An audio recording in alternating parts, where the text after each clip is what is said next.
नमस्कार दोस्तों,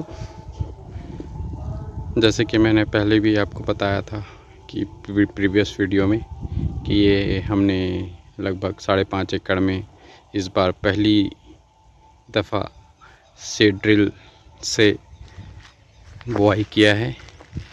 अब देख सकते हैं इसमें लाइन से लाइन पूरी तरह से बुआई हुआ है। ये जो हमारे गांव में ये फर्स्ट टाइम हमने ये विधि अपनाया है सीड ड्रिल से बुआई करने का, क्योंकि अभी तक हम लोग हाथ से छिड़का विधि के माध्यम से या फिर रोपाई नर्सरी तैयार करके रोपाई लगाते थे। तो नर्सरी करके रोपाई लगाने में आज की डेट में इस कॉस्ट बहुत बढ़ गया है। पर एकड़ लगभग 8-8.5 हज़ार रुपये का लेबर कॉस्ट लग रहा है रोपाई लगाने में, और खेत को 2 बार जोताई करना, फिर उसको पानी भर के मताई करवाना, पडलिंग करना, तो ये उसमें उसका कॉस्ट तो लगभग 4-4.5 हज़ार का वो कॉस्ट आपका खेत का जोताई, फिर पडलिंग करना, मताई करवाना पानी भर के, तो 4.5 का वो कॉस्ट और 8.5 पर एकड़ का तो कॉस्ट लगभग 13 हज़ार के आसपास पहुंच रहा है पर एकड़। इसके बाद खाद, दवाई, कीटनाशक, फफूंदनाशक और माइक्रोन्यूट्रिएंट्स, ये सब का अलग से कॉस्ट है, तो काफ़ी कॉस्ट हो जा रहा था। तो इसलिए इस बार हमने पूरी तरह से सीड ड्रिल से बुआई कराया है लाइन विधि के माध्यम से। तो आप देख सकते हैं कि पूरा अभी धान का पौधा छोटा है, तो काफ़ी क्लियरिटी नहीं है सीड ड्रिल से बुआई का। फिर भी आप अगर लाइन से लाइन सोइंग देखेंगे तो आपको दिखेगा लाइन से लाइन बुआई का। और इसमें हमारा कॉस्ट, बुआई का कॉस्ट पर एकड़ सीड ड्रिल का कॉस्ट था 1500 रुपये, और ट्रैक्टर से 2 बार जोताई का खर्चा है 2200 रुपये। तो कुल पर एकड़ हमारा धान का बुआई का जो खर्च आया है 3700 रुपये आया है। अब इसमें खाद, माइक्रोन्यूट्रिएंट, कीटनाशक, फफूंदनाशक, उसका खर्च अलग रहेगा।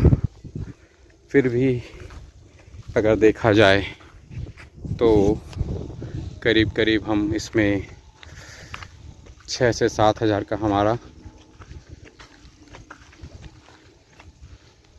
लगभग हम 6 से 7 हज़ार नहीं, करीब हम 8-8.5 हज़ार रुपये तो सीधा हम इसमें बचत हो जाएगा।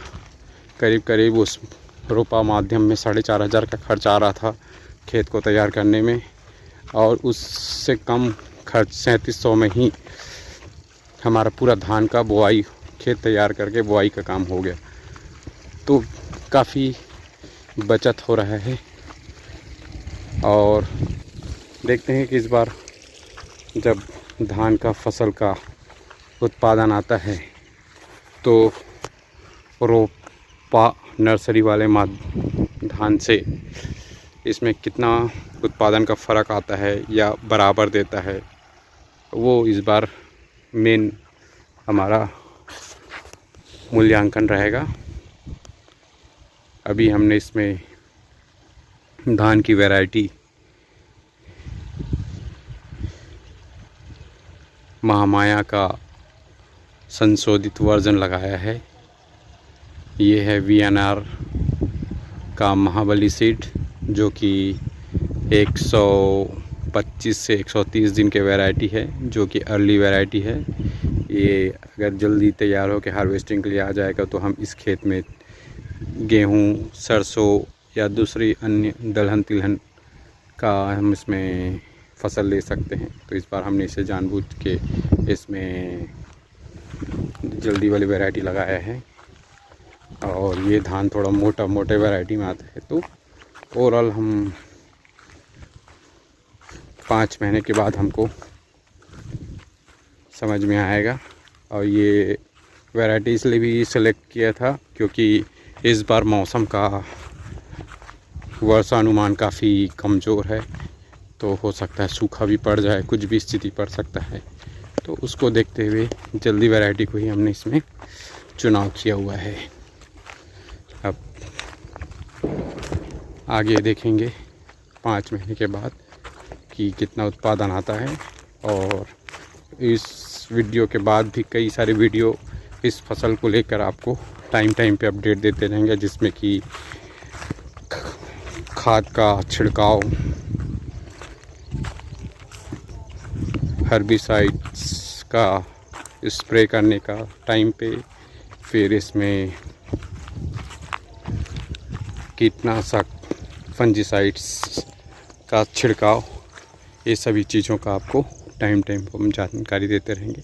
तो इस तरह से हम लगभग पूरे 5 महीने आपको अलग अलग चीज़ों के बारे में वीडियो के माध्यम से आपको जानकारी देते रहेंगे। अभी के लिए आप सभी को बहुत बहुत धन्यवाद। इसी तरह आप वीडियो देखते रहें और जानकारी से आप भी कुछ हमारे साथ साझा करें फीडबैक, और कुछ गलतियां हम कर रहे हैं तो उसमें आप हमको कमेंट के माध्यम से सुधार करने के लिए अवगत कराते रहें। और कहीं अच्छा चीज़ हो रहा है तो वो आपके लिए भी यहाँ पे बेनिफिशियल रहेगा कि भाई इसमें इससे कहीं कुछ आप सुधार अपने एरिया में सुधार कर सकते हैं, और आपके कमेंट के माध्यम से हम उस चीज़ में सुधार कर सकते हैं। तो आप सभी को बहुत बहुत धन्यवाद। Thank you.